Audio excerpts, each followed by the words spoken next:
Hey everybody, Jem here, coming at you with a new video.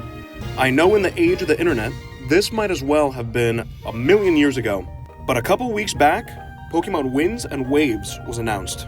And with that announcement came 3 new starters, BROWT, POMBON, and GECQUA. I love their designs, so what we're going to do is we're going to go ahead and get to sculpting them. Let's begin. Alright, so let's begin with BROWT, who I think is the easiest of the 3 to model in 3D form. At this point, many of you know the drill, especially when it comes to simplified, cartoon, baby-like characters. Going to be a lot of round shapes that are going to be present. As you saw, to give that fluffy look to the down feathers on BROWT's body, we took a whole bunch of spheres, put them in an array, and this array had a circular formation, and then we fused it all together. Now as we wrap things up here, we're going to commit to the legs, we're going to take some cones, make some precise cuts, and then we're going to use another repeater to put all 3 of its toes together. Real quick, we're going to put some spheres together for the tail, and there you have it. 1 out of 3 of our brand new starters are done.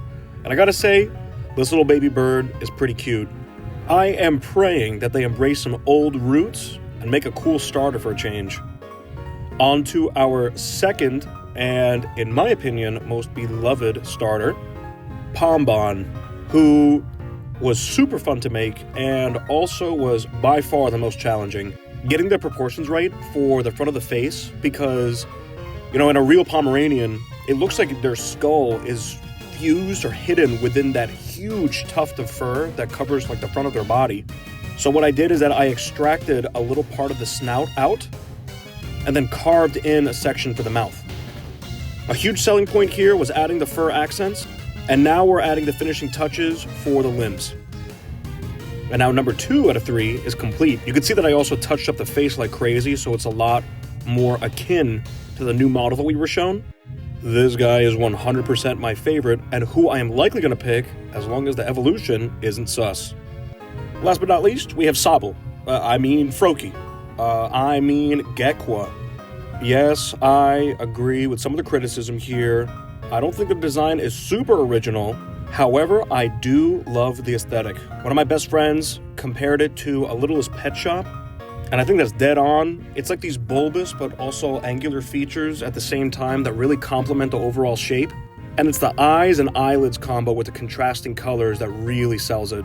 Even if it is another gecko/lizard Pokemon, I do think that it looks really good. Like I said, I'm going POMBON for sure, but I do love the way that they did things here. Overall, clean, angular designs really make things work. And here we go. All proportions are intact, big head with the big eyelids, a small little snout, and cylindrical limbs with some large fingers really sell it here. So, here's how they look all together. Proportions and sizes are pretty accurate, and now we're going to start posing them. Let's begin by arranging them in their appropriate positions. So I wanted to have BROWT at the very top, being a bird, so they nest high. And this rock formation I thought would make for a very strong tiered structure to keep all of our starters close and still separate enough to make them distinct. I wound up settling on BROWT sitting on vines, and GECQUA is resting on top of a rock within some water. Shameless plug, as you guys saw in my short, we're going to apply some texture to these rocks. And real quick, we're going to model some leaves, and then we're going to scatter them around the vines that BROWT is sitting on. Now with a terrain that is a lot more detailed, we are going to begin our painting process. At least for me, the painting process is more just a kind of visual demonstration rather than for perfection.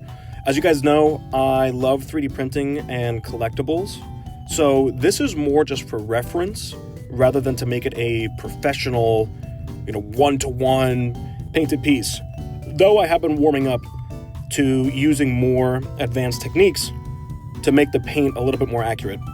You'll see here that I'm trying to add the appropriate greens and yellows, and then that little black highlight around BROWT's eyes, as well as the white to really give it that cute charm.